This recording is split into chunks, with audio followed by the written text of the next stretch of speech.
Hey, salut tout le monde, j'espère que vous allez bien et soyez les bienvenus à la croisée des chemins. Alors, aujourd'hui, on va aborder un sujet qui est plus qu'alarmant, c'est l'explosion des faillites d'entreprises en France en 2024. J'ai été chercher sur internet les différentes statistiques par rapport à ça. De toute façon, vous pouvez les retrouver très facilement. On va déjà prendre un petit peu, on va parler vraiment sur les faits, les chiffres. J'ai tout noté, histoire de vous rapporter le plus clairement possible ce qui se passe. Donc en 2024, la France a enregistré un nombre record de défaillances d'entreprises.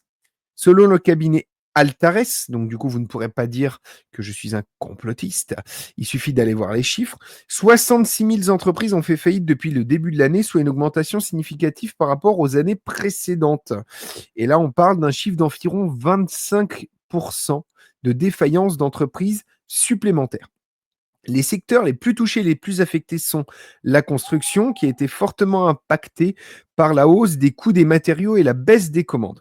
Et ça, pour analyser le pouls de l'économie française, c'est hyper intéressant. Le commerce de détail également est confronté à une diminution de la consommation des ménages, mais qui est notamment dû au chômage qui est de plus en plus galopant, puisque les entreprises ferment.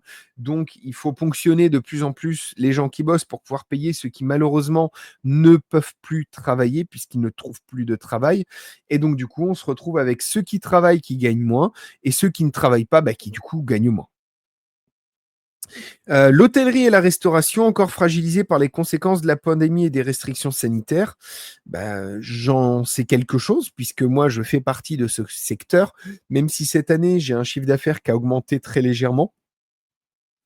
On a quand même senti que c'était un peu bizarre cette année. On s'en est sorti parce que on a rajouté des hébergements, on a augmenté notre offre, donc on n'a pas encore un recul sur 2 années parfaitement similaires. On a fait plus de restauration. Voilà, on a trouvé plusieurs manières d'augmenter nos sources de revenus, mais par contre, il est très important de noter que, malgré tout, globalement, le tourisme a baissé. Et en général, c'est également un très mauvais indice quand, on voit que, l'hôtellerie et la restauration diminuent, c'est les Français qui, en fait, s'enlèvent leurs petits plaisirs et on a tous ce genre de petits plaisirs. Moi, par exemple, je vais leur faire de la pub, je ne suis pas sponsorisé. Quand je vais, manger quand j'ai envie de manger un bon burger, je vais, dans un resto qui s'appelle Good Burger à Saint-Lô. C'est super bon. Ils font des burgers de ouf avec des produits locaux. Je kiffe, ils sont super sympas. Et ben voilà et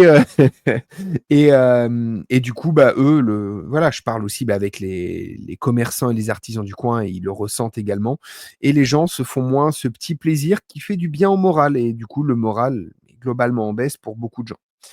Alors derrière, forcément, qui dit défaillance d'entreprise et faillite, ça a des répercussions déjà premièrement sur l'emploi. On parle de milliers de salariés qui se retrouvent sans emploi. J'en ai parlé dans ma vidéo hier, on a parlé de Michelin, on a parlé de, Auchan, mais il y a également d'autres grosses entreprises qui sont en train de dégraisser de partout, hein. J'ai horreur de ce mot, mais c'est comme ça qu'ils disent et donc du coup, des personnes se retrouvent, sans emploi. Ça augmente le chômage qui va exploser en 2025 d'après les prévisions. Ça impacte bien entendu l'économie locale parce que les fermetures d'entreprises, comme Auchan ou là, j'ai vu qu'il y avait Jiffy, 65 000 personnes travaillent chez Jiffy qui est en train d'essayer de trouver des repreneurs au moment où ça va pas très bien. Donc, l'enseigne Jiffy est en difficulté, c'est 65 000 emplois dans la balance. Alors, je pense qu'il y en aura de rachetés, il va y avoir des sauvegardes d'emplois, mais ça risque encore de faire des milliers et des milliers de personnes qui vont se retrouver au chômage. Et donc, du coup, quand c'est comme ça affecte les fournisseurs, les clients et tout l'ensemble du tissu économique local s'en trouve affecté. On est clairement dans un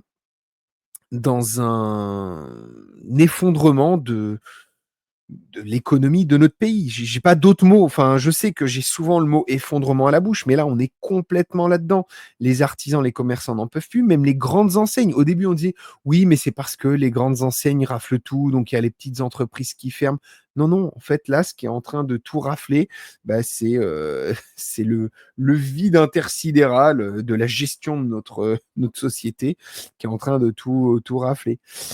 J'ai lu dans un article, notamment un témoignage très intéressant et assez dramatique d'une dame qui se prénomme Marie, qui est propriétaire d'un restaurant à Paris depuis 15 ans et elle a essayé de tout, enfin, elle explique dans l'article qu'elle a tout essayé pour s'adapter.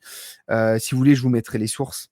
Elle a tout fait pour s'adapter, mais elle a dû fermer son établissement là, au mois de juin, ce qui a laissé 10 employés sur le carreau. Sauf que, comme je disais au début, 66 000 défaillances d'entreprises.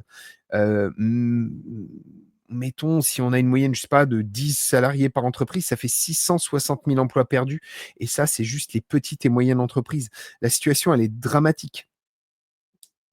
Alors, l'État, bien entendu, essaye de réagir, mais le problème, c'est qu'ils n'ont plus du tout, les moyens de leurs ambitions.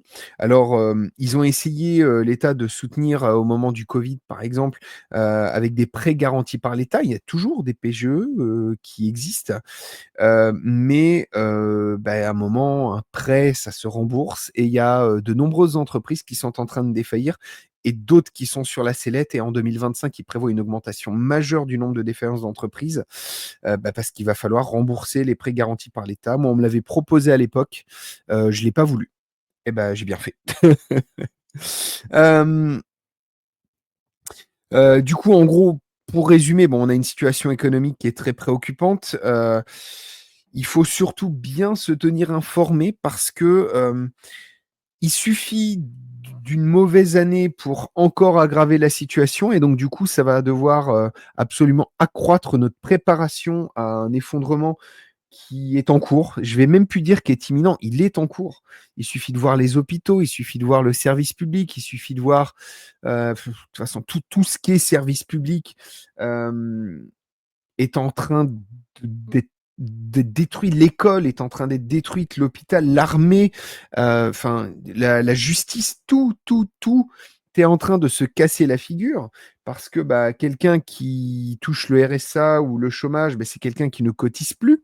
C'est quelqu'un qui prend plutôt que de pouvoir donner et c'est pas un reproche que je fais là, hein, bien entendu. C'est un fait.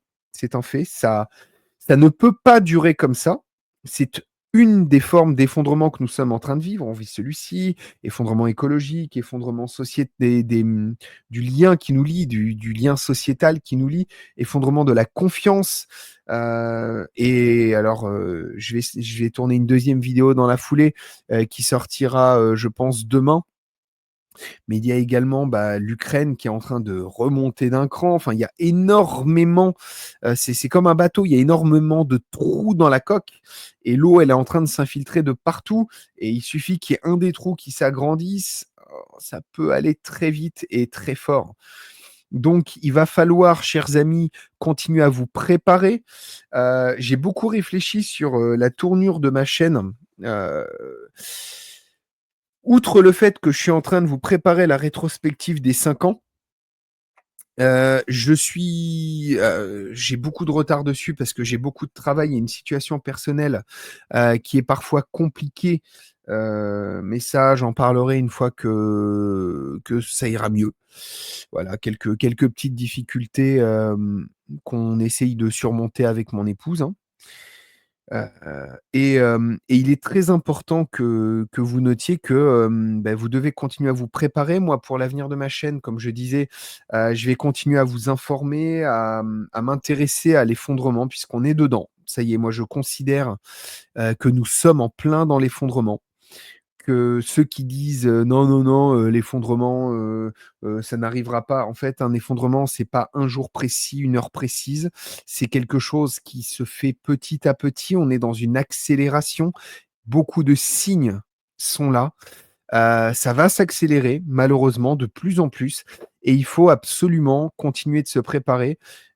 J'essaierai de vous montrer petit à petit, à chaque fois que j'avance sur quelque chose, de vous faire un petit short, une petite vidéo et je vais axer, souvent sur des vidéos pour, parler d'effondrement et de temps en temps sur des vidéos pour vous montrer comment on avance, ce qu'on fait, les projets et cetera. Et en attendant, si vous voulez pouvoir accéder à tous ces contenus, que je considère et d'ailleurs merci pour tous vos commentaires très sympathiques.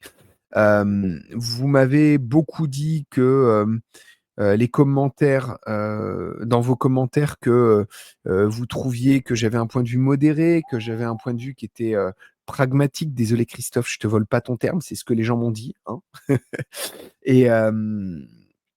Et du coup, bah, je vais essayer de continuer à avoir cette approche puisque, bah, ma vision de l'effondrement a évolué avec les années. Je sais que certains vont me dire: «Oui, mais il y a, 4 ans, tu as dit ça, aujourd'hui, tu dis différemment». Bah, oui, ça s'appelle évoluer, ça s'appelle réfléchir, ça s'appelle, se renseigner. Moi, j'essaye d'évoluer petit à petit, de ne pas stagner, d'avoir forcément le même discours. Je peux m'être des fois même trompé. Regardez mes premières vidéos il y a 14 ans, j'ai beaucoup changé, il y a beaucoup de choses sur lesquelles j'ai évolué et ça sera comme ça encore pendant longtemps et je peut-être que dans 5 ans, je dirai quelque chose de différent ou peut-être tout simplement que je vous dirai: «Eh, tu vu? J'avais raison, hein. C'est dur là en ce moment, hein».